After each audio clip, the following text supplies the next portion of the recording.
berkomentar karena termasuk salah satu pengacara senior. Ya, karena pengacara senior, dan ini merupakan kasus seperti ini kasus langka. Kasus langka terutama terkait dengan tes DNA. Itu kasus langka. Boleh dikatakan hampir tidak ada di gugatan perdata, hampir tidak ada. Ya. Jadi ini makanya saya kasih hanya secara normatif hukumnya dan prakteknya. Oke? Hanya secara normatif hukum dan prakteknya. Oke? Pertanyaannya begini, secara teori hukum dulu ya. Secara teori hukum dulu. Ini kan diduga hubungan mau sama mau. Berarti tidak ada aspek penipuan. Berarti tidak ada aspek pidana. Oke? Kalau tidak ada aspek pidana, berarti polisi tidak bisa terlibat dalam tes DNA. Oke? Karena tidak ada aspek pidananya. Oke?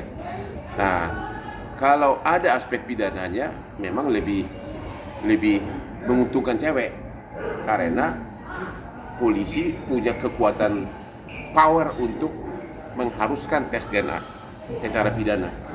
Ya. Jadi, tapi karena ini hubungan mau sama mau, ya udah, nggak bisa polisi dilibatkan untuk tes DNA. Sekarang secara normatif ya. Secara normatif kedua, secara perdata, okay. Ada dua jenis gugatan perdata yang bisa dilakukan oleh Lisa. Satu, gugatan perdata untuk meminta pengadilan menyatakan itu adalah anak sah dari si laki. Satu lagi, gugatan tentang agar dilakukan tes DNA. Oke, gugatan yang pertama yang perihal agar pengadilan menyatakan itu adalah anaknya si cowok, itu prematur, ya, karena belum ada tes DNA, ngerti gak? Jadi itulah kelemahan bagi pihak wanita. Jadi pihak wanita tidak bisa langsung gugat ke pengadilan untuk menyatakan anak ini adalah anak dari si laki, karena belum ada bukti tes DNA.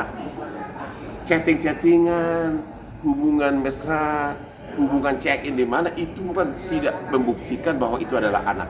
Kan cewek bisa aja dengan beberapa cowok kan, kayak misalnya seperti dikatakan oleh kuasa hukumnya Lisa bahwa mereka nginep 3 hari di luar kota, itu nggak jaminan bahwa itu adalah anaknya. Jadi kalau langsung gugat pertama untuk menyatakan bahwa si cowok itu adalah bapaknya, itu prematur, belum ada bukti. Sehingga mau tidak mau harus gugat dulu pertama, yaitu gugatan perdata agar pengadilan memerintahkan si laki untuk melakukan tes DNA. Jadi hanya perintah untuk tes DNA. Belum putusan mengenai bahwa itu anaknya, kan masih baru tes kan.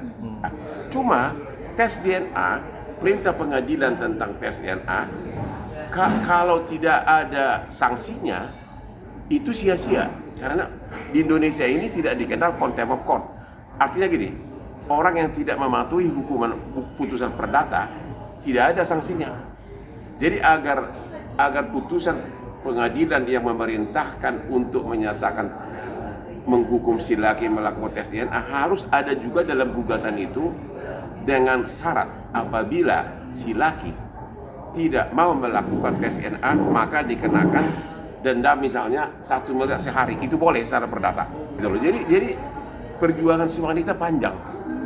Pidana nggak bisa, perdata nggak bisa langsung gugat menyatakan bahwa itu adalah anaknya, karena belum ada tes DNA. Harus gugat perdata dulu, memerintahkan si laki untuk melakukan tes DNA. Kalau itu terbukti, baru kemudian gugat lagi nafkah dan ganti rugi. Jadi panjang ceritanya.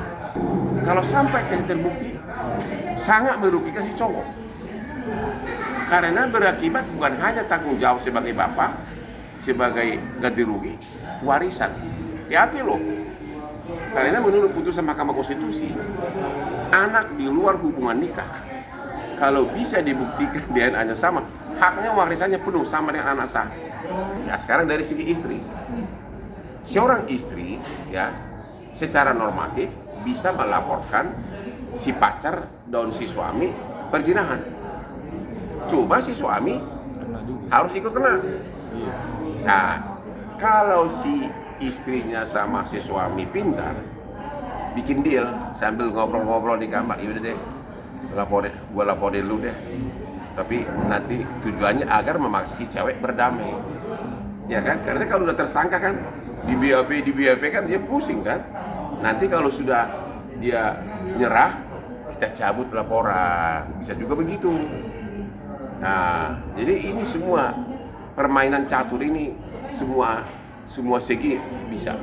Berikutnya, apakah si cowok bisa melaporkan pencemaran nama baik? Itu bahaya bagi si cowok, karena dia hanya bisa mendalilkan bahwa namanya dicemarkan kalau dia bisa membuktikan bahwa dia bukan bapaknya. Berarti harus tes DNA.